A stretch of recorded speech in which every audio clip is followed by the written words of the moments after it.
In today's video, Ryan and I both thought it was a great time to talk about the experience of owning this Jeep for just about a full year now. Now, this is a 2022 Jeep Wrangler Rubicon Extreme Recon with a 2-liter turbo. Now, it doesn't look much like an Extreme Recon anymore because we've done a ton of modifications. What I wanted to do is go over and do a full walkthrough of all the modifications we've made up until this point. The next thing I wanted to get into is reliability and some of the issues that I've faced with this Jeep and how we've corrected some of them, and also some that are still ongoing. And then towards the end, we're going to talk about a brand new product that we've got, and it is just about complete thanks to all the advice that you guys gave us on our previous video. Let's go ahead and talk about our 2022 Jeep Wrangler Rubicon Extreme Recon.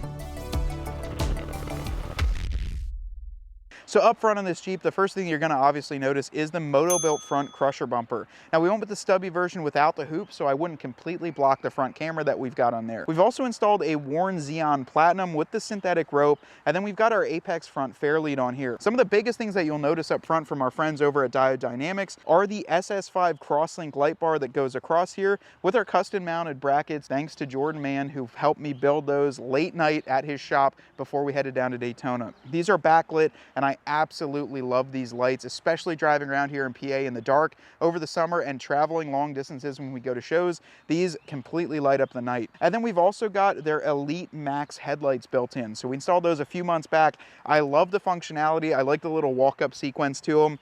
And in fact, too, if I just hit the unlock button here, we can watch that whole walk-up sequence. I love these, so they're absolutely awesome. I really like the look of them, and they've been performing exceptionally well on this Jeep.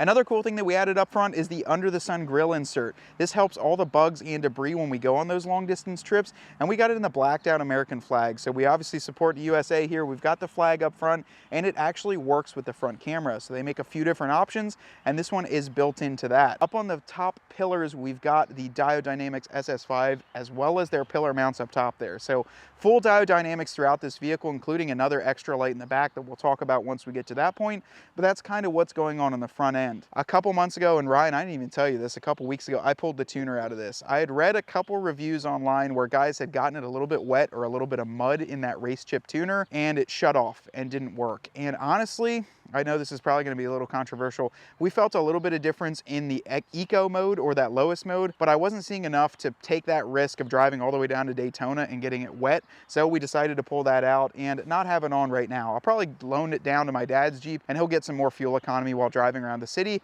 But for me, it was a little bit of a risk if it does get wet to have some issues with it. So we pulled that out, and then everything under the hood is still bone stock. So the lift that we are running on this vehicle is the full Clayton 3.5-inch Overland Plus system. Now, we did this with the front and rear track bars, the sway bar links, all 8 control arms, and then the brake line adjustment brackets and their entire kit. Now, I'm absolutely in love with the way that this Jeep rides. It's still firm. It has a great ride on the road, but it does flex out very, very well, and it's very adaptable to all situations. So this is a great kit, and we backed it up with a set of the Fox 2.0, just the aluminum shocks. Now, I am a big proponent that the tires really control a lot of your ride, and it's not necessarily the shocks. Will we upgrade in the future? Possibly. I'd love to get some Fox, maybe with a remote reservoir up front, those Fox 2.5s, or even the 3.0s, just to make it ride a little bit smoother and give us some more adaptability. But for right now, the Clayton 3.5 does a fantastic job. And as you can see, with the top and doors off in 37s, we've got a ton of clearance with these still Rubicon Extreme Recon factory fender flares here. So even without doing a chop, we've got a ton of clearance to articulate. So we are also going to get this thing out to really wheel, but we are busy. So, you know, we're doing all this. We're building a website. We're building YouTube. We're creating products. We're building brand deals. And overall, it does take a lot of time to do that. So we just want to let you guys know we are planning to do a couple off-road trips here this summer in between all the shows we're going to. Now, on the wheels and tires, we went with a set of the KMC Grenade wheels with the anthracite finish. So anthracite on the inside, black on the ring, and these are the full beadlock wheels. And I changed it up. I've never run these tires, but I've heard an absolute ton of great reviews on them. So we went with a Mickey Thompson Baja Boss MT in the 37 by 12.5 on that of 17-inch wheel, of course. This has been a great setup. They're a very heavy setup with the beadlock and the full tire setup, but It's been really nice. We've had some good road manners. We drove it all the way down to Daytona and back with no issues. And overall, I'm very happy with the look and the performance that these wheels and tires offer me. These come with dual valve stems as well, so you can air up and air down and do different things with 2 valve stems, or even install a monster valve on here. So it gives you a lot of different versatility options. I would say if you guys aren't wheeling too much, don't go for the beadlocks because the weight of these are gonna suck down some of those miles per gallon. But we'll get into that more on the reliability aspect of the engine. So still, as much as I don't like the Ford Bronco, I just enjoy the fact that it's created some competition and made Jeep kind of react to it. But the second thing I did love about the Ford Bronco, and probably my top thing I love about it, was the fact that their antenna was so cool. So I really like the way that Ford, oh my God. Did you guys just see that race car? What was that? It's a Honda CRV, like lowered with crank those Boss speakers up from Walmart and sender. Back to the antenna. So Bronco antenna on here. We got the thread adapter, and a ton of you guys love this mod. I've had this on here since we bought the Jeep, and honestly, it has been one of the best things I've done to this. I really do like the way that it looks. I think it really blends with that kind of yellow and black accent that we're going for, and it's just so much more durable than that factory antenna. Comes down a little bit lower and just sits almost right kind of flush with the top of the windshield. Interior. So what we've got going on, obviously still some of our Amazon mods. So we got our little Cubby in here, so that's one of my favorite ones. Ryan loves to throw all of his things in there when we go to Daytona. We've got that one in there, and then you guys have always seen our dash panels for the past few weeks, couple months now. We had these custom painted by Distinction Applied down in Florida.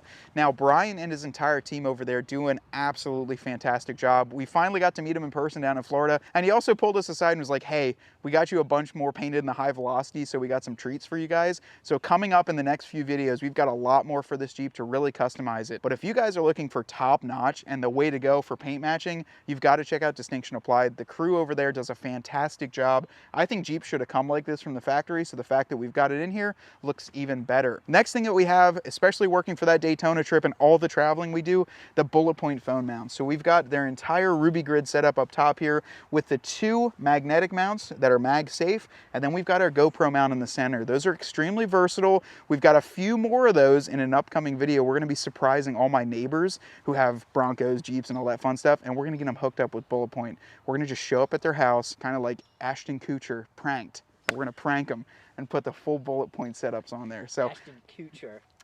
yeah, like Ash, and I'm just gonna pop out of the room and gotcha, prank, you're all pranked. Yeah. You know, after we like roll their Jeep or something. But you got bullet point mounts, you know. So no, we're really excited for that. That's actually, we're gonna film that next weekend. It depends on how many houses we go to and how many like adult beverages are consumed during that process. But bullet point mounts will be going on all the neighbors' rigs. Kind of looking at the future though, guys, what we'd like to do on the interior. I'm big on safety, and if we are starting to wheel more, which we will be during the summer, I was looking at that rock hard front cage that actually connects your front A pillars, goes across from your A to your B in the center there, and then they even have them that tie in the entire rear. Not that I would have my little guy wheeling with us probably this young, but in the near future, he will be off-roading with us. And for us in the front end, we want to make sure that we're nice and secure in the event that something bad happens. So that's probably going to be a future one. We're also looking at some seat covers. So if you guys have some recommendations for either full seat cover replacement like the Catskins, or some good cover options, let us know down in the comments. We are looking for that because we'll wear out the cloth and then we'll cover them up with something afterwards. But that's kind of what I've got going on, besides talking about a steering wheel, maybe doing a steering wheel in the future, like a 392 setup. And yeah, I don't think too much more. I mean, these are very well equipped just from the factory, and or maybe the Armor Light. That's one thing I did want to mention. Armor Light, that full waterproof flooring. So we saw them down in Daytona. They're actually the ones that make the full waterproof flooring for Jeep, that vinyl floor option. So I'd love to have a set in here. I think that would be a really cool mod. And also for us going to the beach all the time, I actually just ordered a dinghy the other day with a Mercury, a little engine on the back. So we might even use that as a roof, take it right down to the beach and just full send, get that, like that wave cred, you know, not dirt road cred. But yeah, the ocean cred, yeah, ocean current, riptide cred.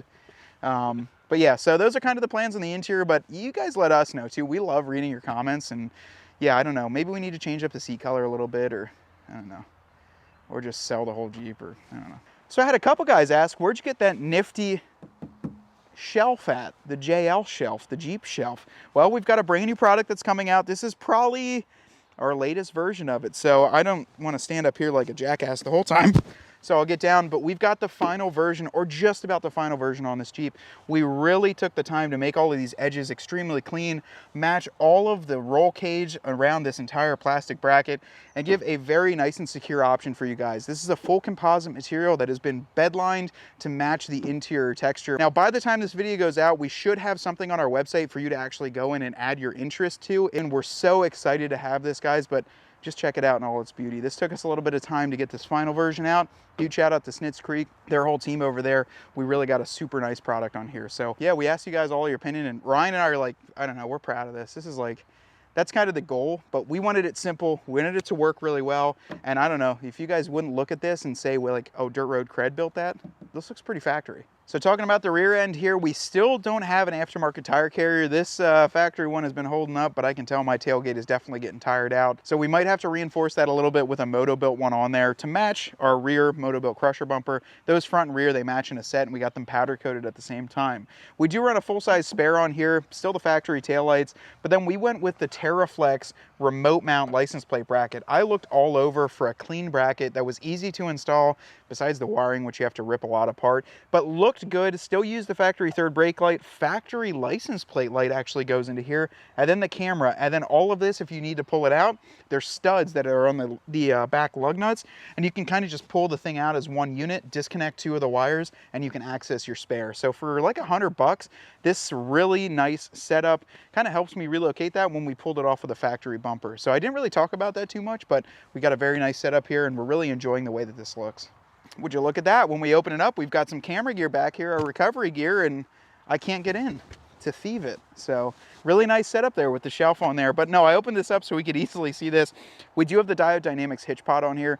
We were going to do a full video on this here pretty soon, and then also kind of a short form video, but we ran that before Daytona. It works with all of your running lights, brake lights, as well as a super bright reverse light. So that kicks on when you put it in reverse, and overall it just clips into place, and you don't have to cut or splice any of the wiring. So really nice mod there. A lot of questions on this. It uses their SS5 light with a custom bracket that they made up. Fits in there perfectly, and it's going to work with all class 3 receivers. So let me kind of start this section out by saying that we know 15,000 miles isn't that much in the grander scheme of things. A lot of Jeeps go up to 200, 300, even 400,000 miles. But we decided this was a good point because we have heard of failures in other engines in other vehicle lines at very low mileage amounts. So with that being said, there were a few quirks and things that I've noticed with this engine. Overall, I do want to tell you guys, I'm very happy with the 2-liter turbo. It gives me a ton of power, some great fuel economy when driving around in the city and just on that daily driving.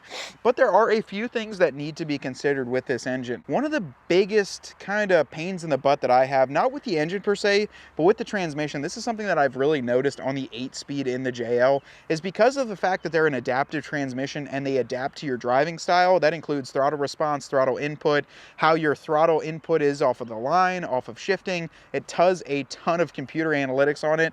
But one thing I've noticed is that the transmission is a little bit sluggish, and that has to do with the fact that we do have an electronic throttle module, so it's not fly-by-wire, it's not direct in there, it is just a direct electronic throttle, and what it's doing is it's not adapting the transmission to where I want it. Now, most of the time I drive very conservatively, I'm not on it, but then when I do, the transmission it doesn't know what to do because it's so used to me driving at that slow conservative pace.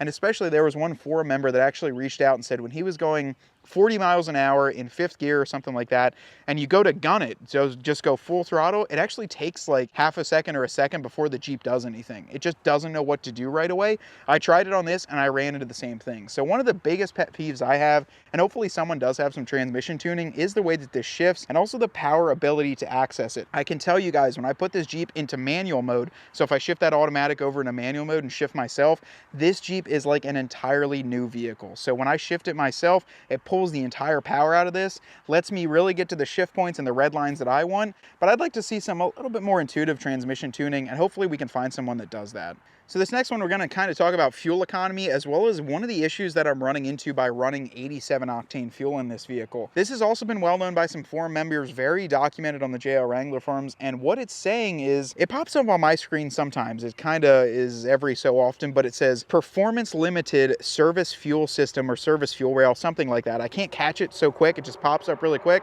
and then decides to go away. But I'm imagining that's because I'm running 87 octane in this vehicle. I haven't personally noticed any sort of performance issues out of it. But what I can say, it is very cumbersome to think that maybe it is dumbing down the performance a little bit based upon that octane rating. I did not see it, however, when I was running 91 and above. So I would imagine that it does have something to do with that ratio of the fuel. So the 87 octane just seems to give it that issue. Now, I'd like to see what the recall or what is the issue going forward, because like I said, there have been a few people that have had the same issue on the forum. So one little issue and one quirk.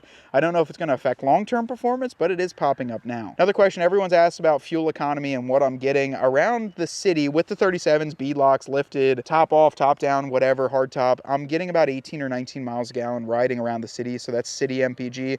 On the highway, it's actually right around the same, if not a little bit lower, just because of the soft top, the half door windows. I mean, going out to Daytona, we were getting like 15 or 16 miles per gallon because the Jeep was like a sailboat. I mean, the wind was howling, those soft top windows were blowing and smacking the entire time. I would say if I had the hard top and full doors, it would have done a lot better, but that's about the mile per gallon I'm getting, and something you can expect with the Extreme Recon 37s with beadlocks and the lift and setup that we have. So just for your future reference, that's what you're going to look like MPG wise.